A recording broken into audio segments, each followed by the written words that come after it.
बिस्मिल्लाहिर्रहमानिर्रहीम। इफ्तिखार अहमद मेरा नाम है। मैं इंग्लैंड के शहर मैनचेस्टर में रहता हूँ। दोस्तों, अगर हो सके तो काइंडली मेरे चैनल को सब्सक्राइब कर दें। इससे आपकी किसी किस्म का कोई माली नुकसान नहीं होगा।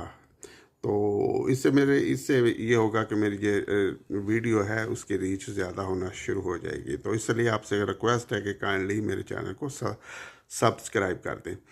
तो जैसे कि आप सबको मालूम है, अभी 2 माह से ज़्यादा अरसा का हो गया ईरान वॉर।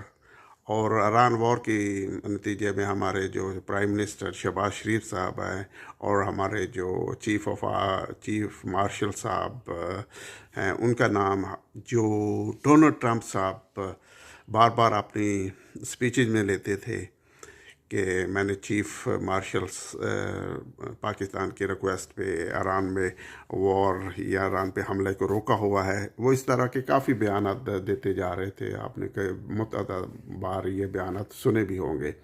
तो अभी जो डोनाल्ड ट्रंप जो एक जिसे जाना जाता है कि वो किसी वक्त भी अपनी डायरेक्शन चेंज कर सकता है, तो अभी जो रिसेंटली उन्होंने बयान दिया है उनमें हमारे ना तो प्राइम मिनिस्टर का जिक्र किया है उसने और ना ही हमारे जो चीफ मार्शल साहब हैं उनका जिक्र किया है।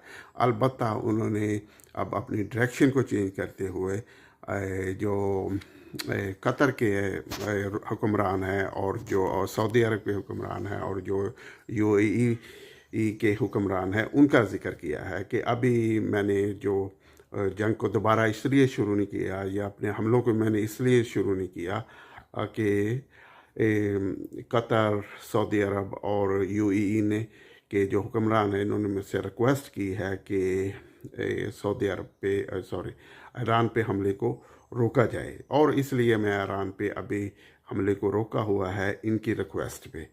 तो कहने का मतलब ये है कि जो डोनाल्ड ट्रंप साहब है उनका जो डिच करने का अंदाज़ होता है वो भी इसी तरह होता है। वो किसी को बहुत ज़्यादा हाइप दे देते हैं, फिर उसी हाइप से उसे गिरा देते हैं। जैसे अभी यहाँ इसी बयान से आप देख लें कि वो पहले तो पाकिस्तान के आर्मी के पर्सन के नाम लेते थे और साथ ही शहबाज शरीफ साहब का नाम लेते थे। अभी उन्होंने इनका नाम खारिज कर दिया है क्योंकि ये उनकी तरफ ये जो कतर है, सऊदी अरब है, यूएई है, इनके हुक्मरानों की तरफ से भी अभी कहा गया होगा कि आपने तो इनके इतना नाम पर पूरी दुनिया में चला दिया पाकिस्तान के चीफ मार्शल का और प्राइम मिनिस्टर का, तो आप इसे छोड़ें और हमारी तरफ आएँ। और इस तरह जो डोनाल्ड ट्रंप है उन्होंने ये कहना शुरू कर दिया है कि इन ममालिक ने मुझे कहा है कि जंग ना की जाए।